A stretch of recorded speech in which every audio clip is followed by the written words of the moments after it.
Olá pessoal, eu sou a professora Letícia Silva e eu vou te ensinar língua portuguesa. Nesta aula nós falaremos sobre a estrutura e a formação das palavras. A gente já começa entendendo um conceito muito simples, que é o conceito de morfema, que os morfemas são as menores unidades que carregam o sentido, elas carregam o significado e esses morfemas vão construir as palavras. O estudo dos morfemas, que são os processos que organizam essas unidades na construção das palavras, é realizado pela morfologia. No estudo da morfologia, nós estudamos, além da estrutura e formação das palavras, as classes de palavras, como substantivo, adjetivo, mas isso não é assunto da nossa aula de hoje. Nós vamos falar aqui sobre os elementos que compõem as palavras e vamos observar o que é que compõe o nome e o que é que compõe os verbos, porque eles têm uma certa diferença.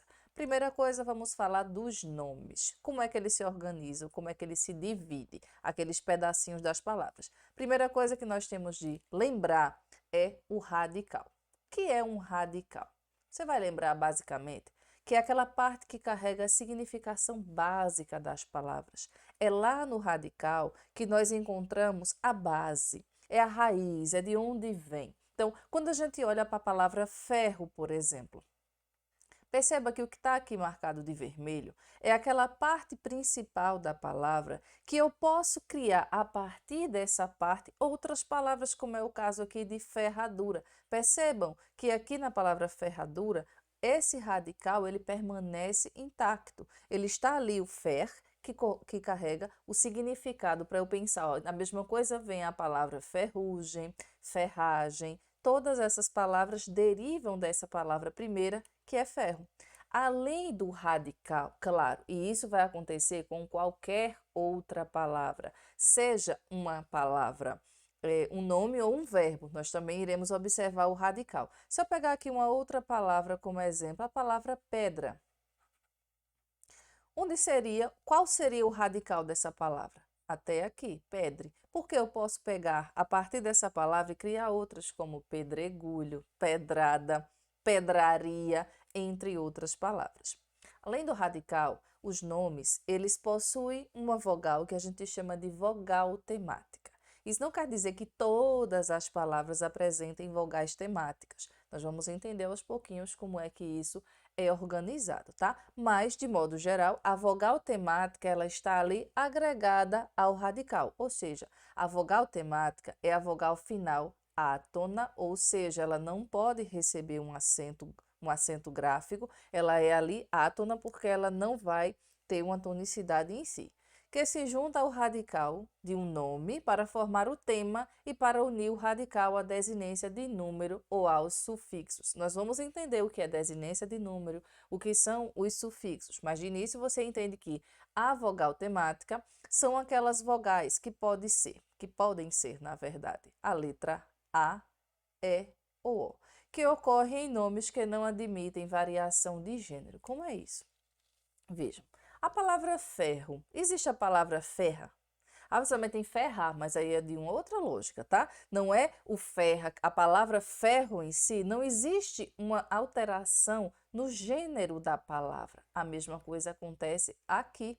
A mesma coisa com o exemplo da palavra pedra. Não tem Pedro, tem pedra. Ah, você, mas tem Pedro, mas aí é uma palavra que deriva já da palavra pedra. Eu quero pensar e você vai pensar naquela palavra original, naquela palavra primitiva, aquela que dela não derivou nada ainda, né? Que a partir dela que nós iremos construir outras. Quero pensar na palavra originária, radical, aquela que carrega a parte essencial. Vejam, a palavra ferro, ela não tem uma variação de gênero. Então, esse O que está aqui, ele é considerado uma vogal temática.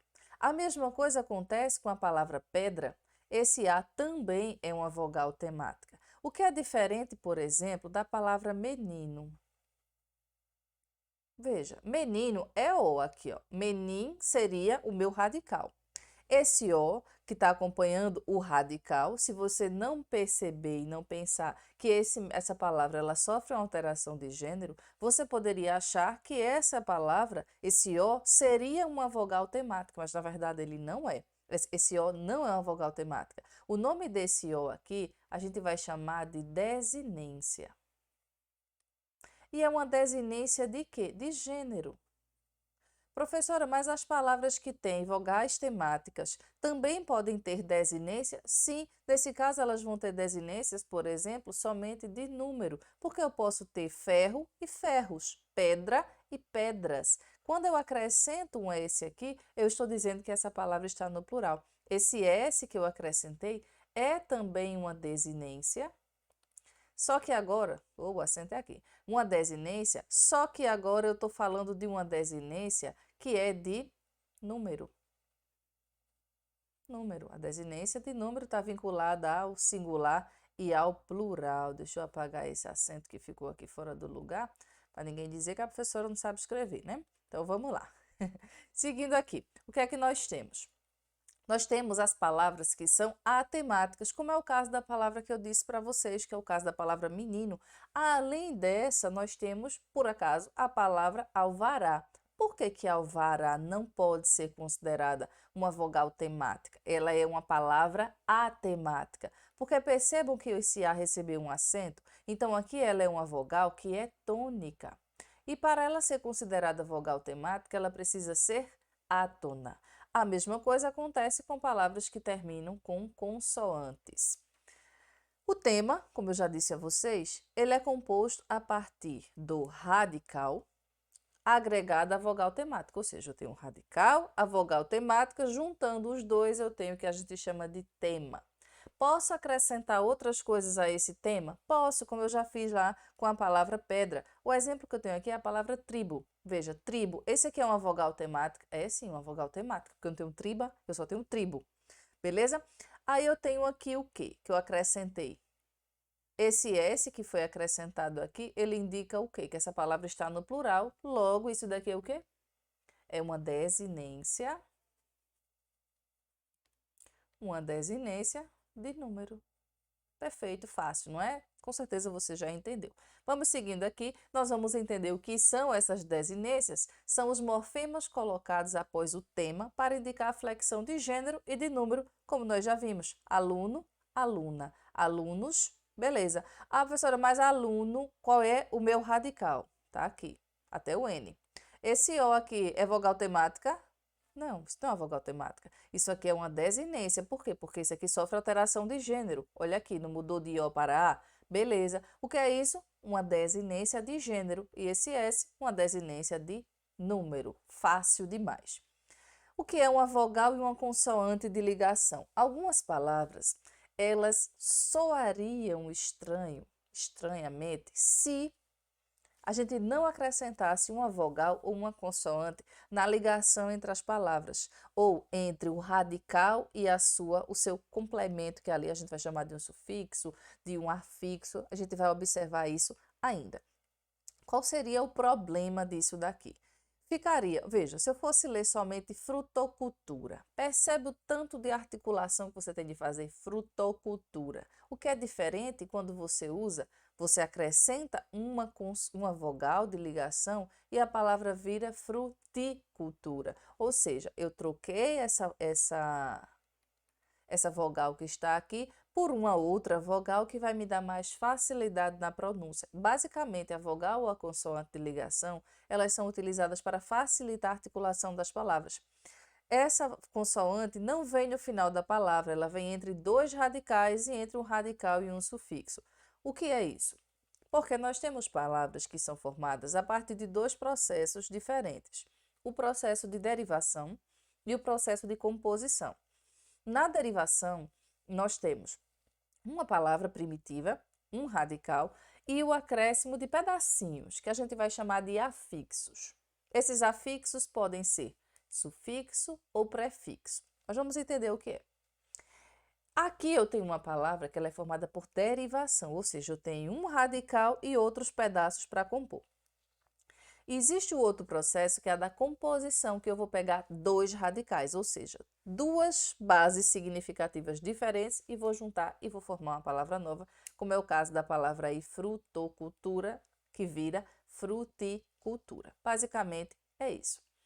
Agora nós vamos ver os elementos mórficos dos verbos. Veja, vamos lá, recapitulando aqui os elementos mórficos dos nomes. Nós temos o radical, a vogal temática e as desinências de gênero e número. Na composição dos verbos, nós temos algo muito parecido, muito parecido. O que se diferencia é na hora de a gente identificar o nome das desinências, por exemplo, que são diferentes das desinências dos nomes. Na desinência dos nomes, nós só temos de gênero, de singular ou de plural. Aqui nós temos outras classificações. Vamos entender aqui como é que a gente compõe, como é que um verbo é composto, né? O radical a gente já sabe que é o elemento significativo. Por exemplo, eu peguei o verbo cantar e o meu radical é cante. A partir dessa palavra, eu vou poder conjugar esses verbos. E como é conjugar? É atribuir pessoas a esse verbo. Eu tenho lá eu, tu, ele, nós, vós, como pessoas do discurso, tá? Eles e elas, como pessoas desse discurso. Tem o singular e tem o plural. E aí, como é que eu vou identificar isso? No português, nós temos peculiaridades na formação da língua, que os verbos eles podem aparecer sozinhos na frase sem um sujeito explícito, que é diferente, por exemplo, da língua inglesa. Aqui eu posso dizer amo. E quando eu escrevo aqui a palavra, cadê minha caneta que ela está desaparecida? Deixa eu achar ela aqui. Quando eu escrevo a palavra amo, quem amo? Você sabe que é eu. E sou eu quem ama, quem amo, né? Quando eu falo é eu, é que você entende que é a outra pessoa, tá? Então veja, amo quem amo, eu, amamos, quem amamos, nós. Você já consegue identificar a partir da forma que o verbo termina. E essa forma que o verbo termina é o que a gente vai usar e vai chamar de desinências. E essas desinências estão vinculadas às pessoas do discurso, do singular ou do plural. Observe aqui o que eu tenho. O radical a gente já percebeu. Essa questão do radical também serve para a gente conjugar ou classificar também o verbo como regular, irregular, abundante, anômalo, entre outras possibilidades. Mas vamos observar aqui. O que é que nós temos além do radical? Vogal temática, igual nós temos nos nomes. A vogal temática A, E, I. Professor, existe outra vogal diferente? Existe, somente o O. Mas o O, ele vai entrar aqui de forma muito excepcional. Por quê? Todos os verbos na língua portuguesa, todos os verbos comuns, eles terminam em A, E, I. E o O? O O é uma mudança, acontece a partir de uma mudança, de uma variação linguística que aconteceu com o verbo. Os verbos por exemplo, que antes, no passado, ele terminava em poer, e com a modificação ele era assim, ó, poer. Com uma transformação linguística, com uma variação histórica, esse verbo virou por. E todas as palavras que derivam do verbo por, elas terminam em O e não em ER, que seria o poer. Então, excepcionalmente, nós teremos palavras, verbos que terminam em O. Todos eles derivam do verbo por. Perfeito? Então, as vogais temáticas dos verbos são A, E e I, que é diferente dos nomes, tá? Que lá é A, E, O. Beleza, o que é que nós temos aqui? Uma classificação dos verbos quanto à sua conjugação. Eu posso dizer que o verbo ele é de primeira pessoa quando ele terminar em AR, de segunda pessoa em ER e de terceira pessoa em IR. E os verbos que terminam em O, ele equivale à segunda conjugação, ou seja, é como se ele tivesse lá na sua origem do verbo poer. Então, ele entra aqui, ó. O verbo terminado em O, que é o verbo por exemplo, ele é classificado como um verbo de segunda conjugação. Isso a partir de quê? Da sua vogal temática. Perfeito? Vamos lá? Como é que é formado o tema do verbo? Do mesmo jeito dos nomes. Pega o radical, acrescenta a vogal temática, eu já tenho aí o meu tema do verbo.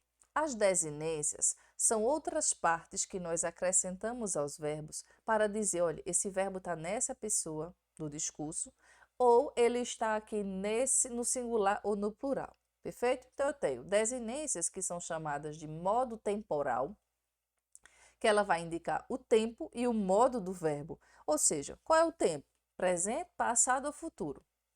Quais são os modos? Ele pode estar no indicativo, no subjuntivo ou no imperativo. Isso aí é um assunto para estudar lá na aula de verbo. Então, eu consigo identificar tudo isso a partir da forma que o verbo é formado. Observe aqui, olha, estudava, estudavas. Ele está no pretérito imperfeito do modo indicativo, ou seja, ele está conjugado no passado, então a marcação de tempo dele é de passado, e ele está em qual modo? No modo indicativo, que expressa uma certeza. Perfeito? Também nós temos as desinências, que a gente chama de número pessoal. As duas estão ali ligadas uma na outra, tá, minha gente? Tanto a desinência de modo e de tempo e as desinências de número, elas estão lá em todos os verbos que a gente conjuga. Quando a gente conjuga, se ele tiver na sua forma infinitiva, que termine a R, a gente não consegue identificar essas coisas. Mas se eu vou conjugar um verbo, quando eu digo, olha, eu amo, ó, esse O aí indica que é o presente. Se eu digo eu amei, é no passado. Eu amarei, é no futuro. Então, eu consigo identificar a partir dessas desinências uma marcação de pessoa, que sou eu, nesse caso, primeira pessoa do singular, e também consigo uma marcação de tempo, que, dependendo de como eu queira falar, vai estar no presente, no passado ou no futuro.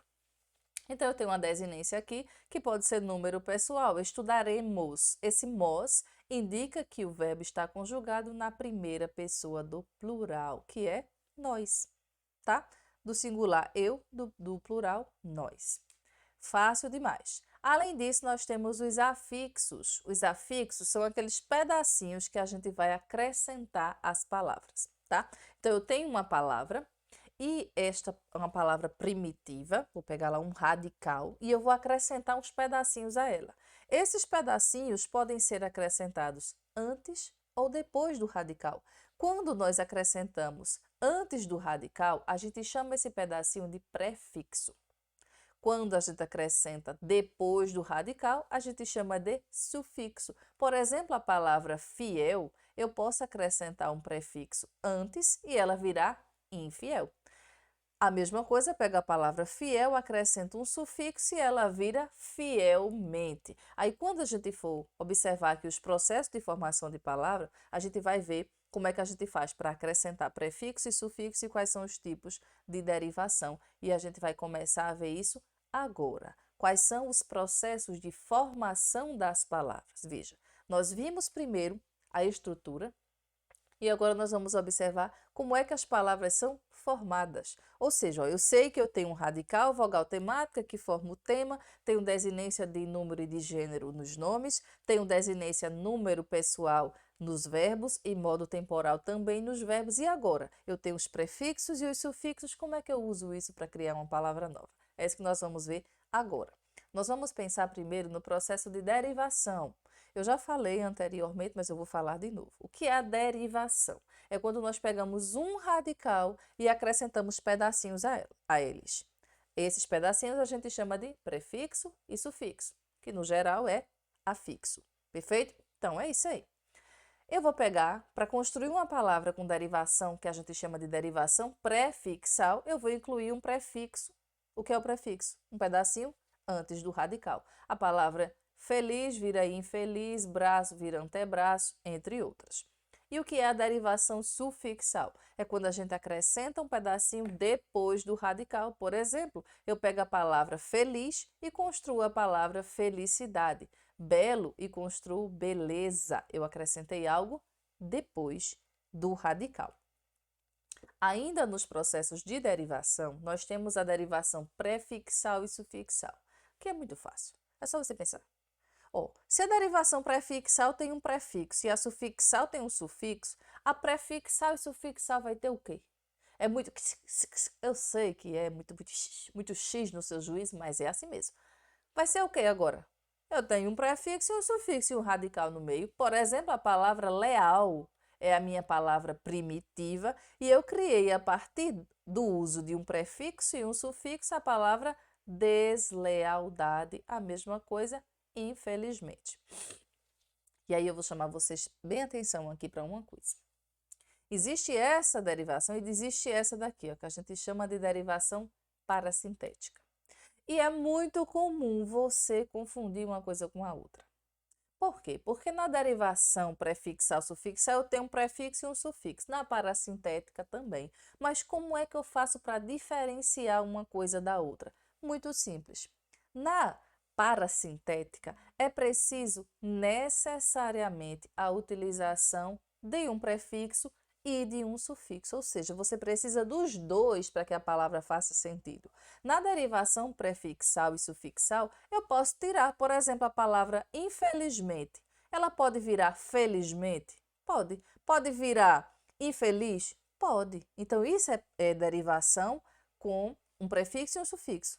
Na parasintética não existe sem. Por exemplo, a palavra entardecer. Eu tenho como radical a palavra tarde, como minha palavra primitiva. Aí eu acrescentei um em e um ser. Ficou todo borrado o negócio aqui. Deixa eu ajeitar para ficar bonito, para você não confundir as coisas.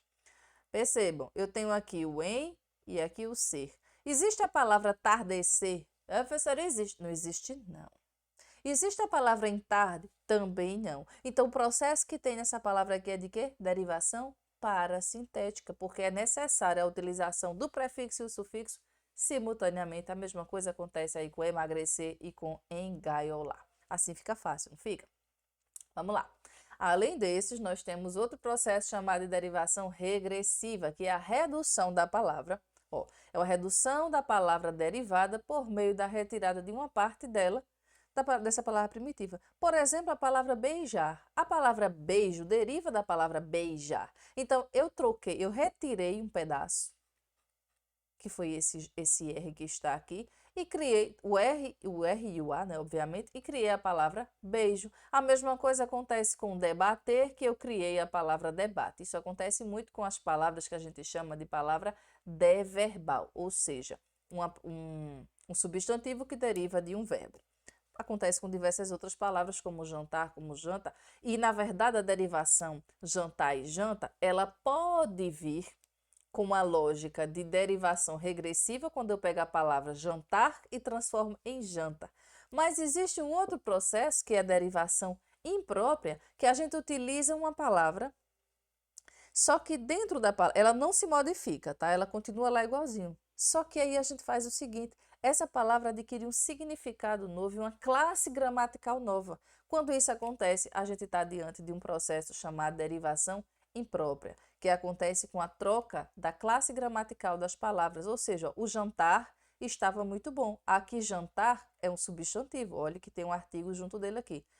E fui jantar com o crush. Quando eu fui jantar, o jantar agora é um verbo. Aqui é verbo. Então, quando eu troco uma palavra, a classe gramatical dela, por outra, ela não modificou a palavra, mas no contexto ela deixou de ser o que ela seria originalmente, a gente chama de derivação imprópria. Perfeito? Vamos lá. Além disso, esses são os processos de derivação. Nós temos os processos de composição. Na composição, nós temos o seguinte, nós temos a criação de palavras a partir de dois radicais diferentes. Ou seja, são como se eu pegasse duas palavras primitivas, juntasse e criasse uma palavra nova. E aí a composição se divide somente em duas possibilidades, que é a composição por justaposição e a composição por aglutinação. Na justaposição, os dois termos se juntam e ninguém perde nada.